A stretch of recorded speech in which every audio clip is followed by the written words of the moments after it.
les registres littéraires ou tonalités, tragique, pathétique, lyrique et ironique.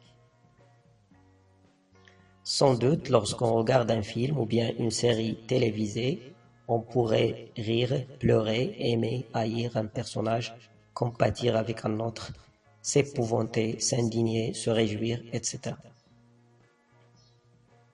Et donc, c'est la même chose lorsqu'on lit un roman ou bien un texte. Sous l'effet produit par celui-ci, on est épris par une multitude d'émotions, de réactions et d'impressions diverses relatives à la thématique abordée, aux phrases et mots choisis, aux champs lexicaux. C'est ce qu'on appelle les tonalités ou registres littéraires. Il y a plusieurs registres ou tonalités, lyrique, tragique, pathétique, comique, épique, fantastique, merveilleux, satirique, ironique, polémique, didactique et ainsi de suite.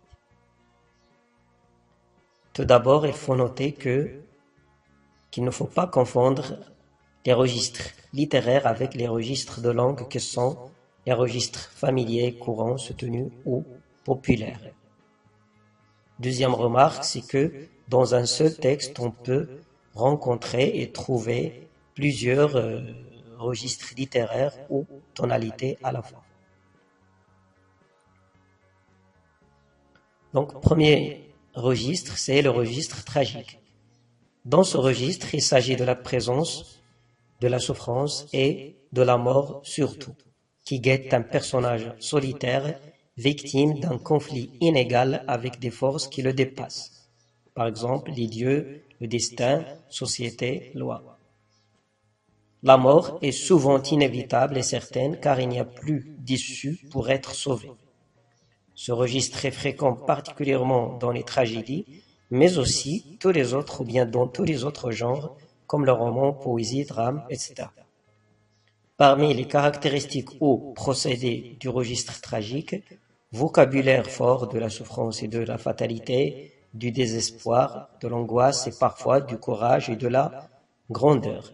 Champ lexical de la mort, parce qu'il y a omniprésence de la mort, figure de style, métaphore, gradation, hyperbole, comparaison, phrases complexes, phrases interrogatives, exclamatives, où il y a des apostrophes et des imprécations, des interjections comme hélas, oh, ah, puis le vocatif oh, répétition, emploi de la langue soutenue.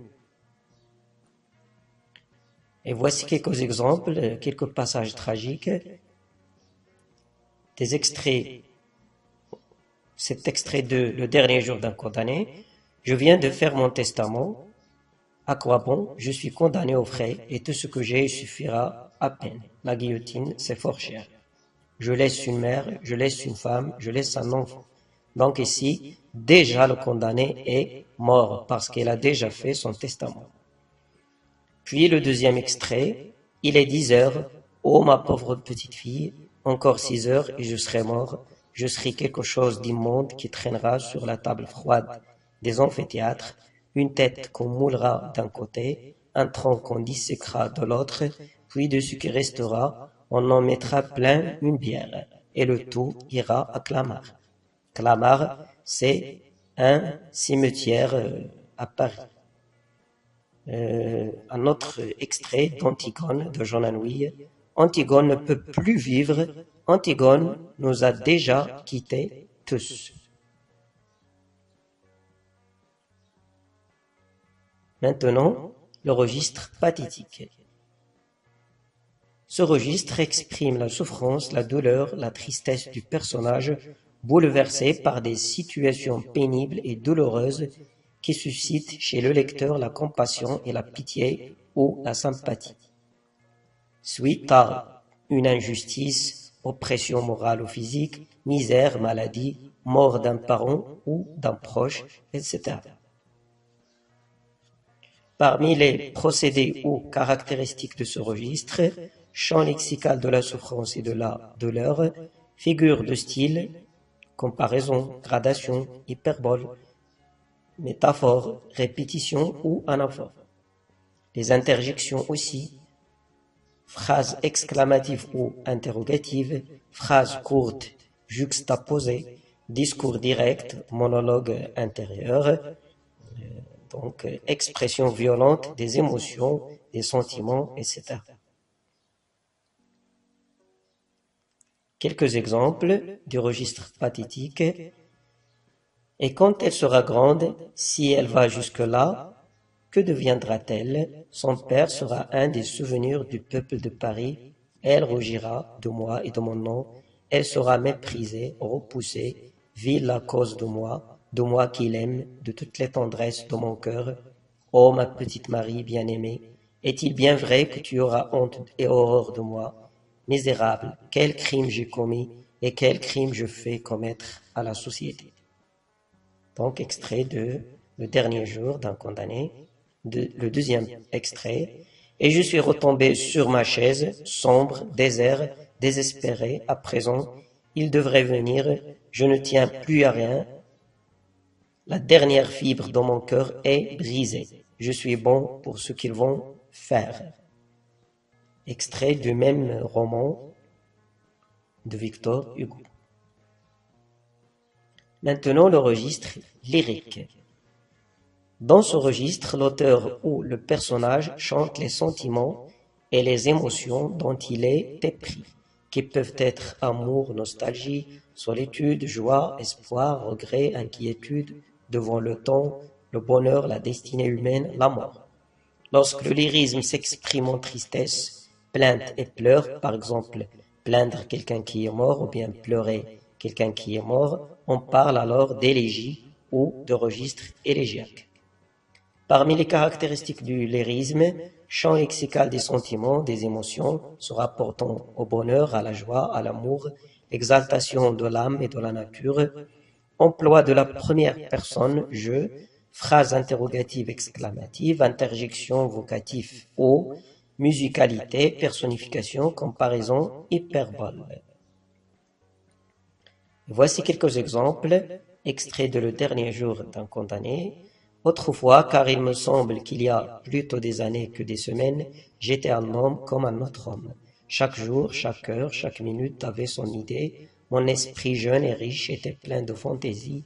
Il s'amusait à me les dérouler les unes après les autres, sans ordre et sans fin, brodant d'inépuisables arabesques, cette rude et mince étoffe de la vie.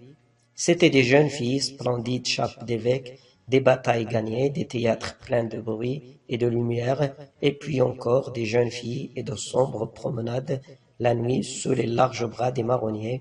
C'était toujours fait dans mon imagination, je pouvais penser à ce que je voulais, j'étais libre. Le deuxième extrait de La boîte à merveilles d'Ahmed Sbribi. Pendant ce temps, entre les franges de mes cils, je voyais descendre du plafond de beaux anges blancs, je distinguais les plumes de leurs ailes, couleur d'argent. L'un d'eux posa sur mon lit ma boîte à merveilles. Elle grandit démesurément, prit la forme d'un cercueil. Tout heureux, j'y entrai. Le couvercle tomba. Dans la boîte régnait une fraîcheur de roses et de fleurs d'oranger. La boîte fut emportée par-delà les nuages dans des palais d'émeraude. Tous les oiseaux chantaient. Maintenant, le registre ironique.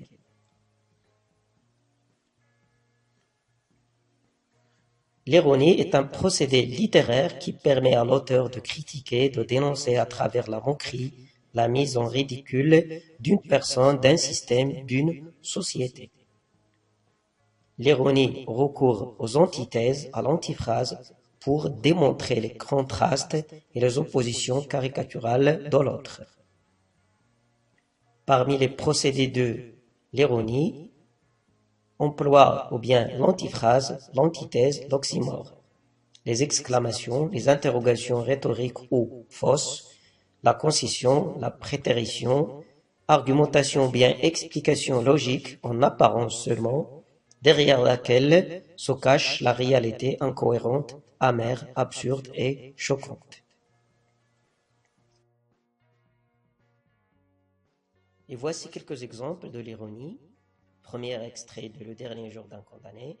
Voilà ce qu'ils vont faire de ton père, ces hommes dont aucun ne me hait, qui tous me plaignent et qui pourraient me sauver.